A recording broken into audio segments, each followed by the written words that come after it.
Hi all, ಎಲ್ಲರೂ ಹೇಗಿದ್ದೀರಾ? Welcome back to my channel. ಇವತ್ತೇನು ಗೊತ್ತಾ, ಹಲಸಿನ ಪೀಸಿನ ಹುಳಿ ಸಾರು. ಇದೆಲ್ಲ ಸೀಸನಲ್ ಫುಡ್ಡು. ಡಿಸೆಂಬರಿಂದ ಫೆಬ್ರವರಿ ಒಳಗೆ ಈ ಹಲಸಿನ ಪೀಸ್ ಸಿಗ್ತವೆ. ಮತ್ತು ಇದೇ ಟೈಮಲ್ಲಿ ಹಸಿ ಕಾಳು ಸಹ ಬರುತ್ತೆ. ಇದರಿಂದ ನೀವು ಬಸ್ಸಾರು ಮಾಡ್ಬೋದು ಮತ್ತು ಹುಳಿ ಸಾರು ಮಾಡ್ಬೋದು. ಎರಡೂ ಅಷ್ಟೇ ತುಂಬ ಚೆನ್ನಾಗಿ ಬರುತ್ತೆ. ಇವತ್ತು ನಾನಿಲ್ಲಿ ಹುಳಿ ಸಾರು ಮಾಡ್ತಾಯಿದ್ದೀನಿ.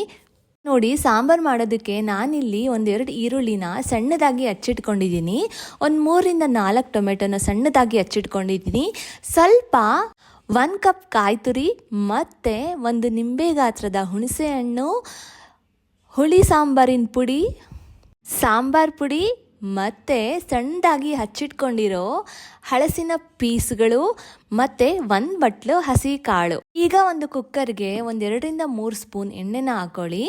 ಹಚ್ಚಿಟ್ಕೊಂಡಿರೋ ಈರುಳ್ಳಿ ಮತ್ತು ಟೊಮೆಟೊನ ಹಾಕೊಂಡು ಚೆನ್ನಾಗಿ ಫ್ರೈ ಮಾಡ್ಕೊಳ್ಳಿ. ಈರುಳ್ಳಿ ಟೊಮೆಟೊ ಚೆನ್ನಾಗಿ ಫ್ರೈ ಆದಮೇಲೆ ಚೆನ್ನಾಗಿ ಸಣ್ಣದಾಗಿ ಹಚ್ಚಿಟ್ಕೊಂಡಿರೋ ಹಲಸಿನ ಪೀಸ್ನ ಅದರೊಳಗಡೆ ಹಾಕೋಬೇಕು. ಸೊ ಇದನ್ನು ಒಂದ್ಸರಿ ಚೆನ್ನಾಗಿ ಫ್ರೈ ಮಾಡಿಕೊಂಡು ಹಸಿ ಕಾಳನ್ನ ತೊಳ್ಕೊಂಡು ಚೆನ್ನಾಗಿ ಇದ್ರೊಳಗಡೆ ಹಾಕ್ಕೊಂಡು ಸ್ವಲ್ಪ ಎಣ್ಣೆಯಲ್ಲಿ ಚೆನ್ನಾಗಿ ಫ್ರೈ ಮಾಡ್ಕೊಳ್ಳಿ. ಸೊ ಇದು ಎಣ್ಣೆಲಿ ಸ್ವಲ್ಪ ಚೆನ್ನಾಗಿ ಫ್ರೈ ಆಗೋದಕ್ಕೆ ಬಿಡೋಣ.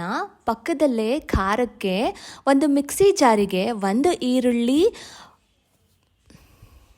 ಸಾಂಬಾರ್ ಪೌಡರ್, ಕಾಯಿ ತುರಿ ಮತ್ತು ಹುಣಸೆ ಹಣ್ಣು ಹಾಕ್ಕೊಂಡು ಚೆನ್ನಾಗಿ ಫೈನ್ ಪೇಸ್ಟ್ ಮಾಡ್ಕೊಳ್ಳೋಣ. ರುಬ್ಬಿಟ್ಕೊಂಡಿರೋ ಮಸಾಲೆನ ಕುಕ್ಕರ್ಗೆ ಸೇರಿಸ್ಕೊಂಡು ಒಂದ್ಸರಿ ಮೀಡಿಯಮ್ ಫ್ಲೇಮಲ್ಲಿ ಈ ಮಸಾಲೆನೂ ಸಹ ಚೆನ್ನಾಗಿ ಫ್ರೈ ಮಾಡ್ಕೊಳ್ಳೋಣ. ಮಸಾಲೆ ಚೆನ್ನಾಗಿ ಫ್ರೈ ಮಾಡ್ಕೊಂಡಾದ್ಮೇಲೆ ಎಷ್ಟು ಬೇಕೋ ಅಷ್ಟು ನೀರನ್ನ ಹಾಕ್ಕೋಬೇಕು. ನೀರನ್ನ ಜಾಸ್ತಿ ಹಾಕೋದಕ್ಕೆ ಹೋಗಬಾರ್ದು.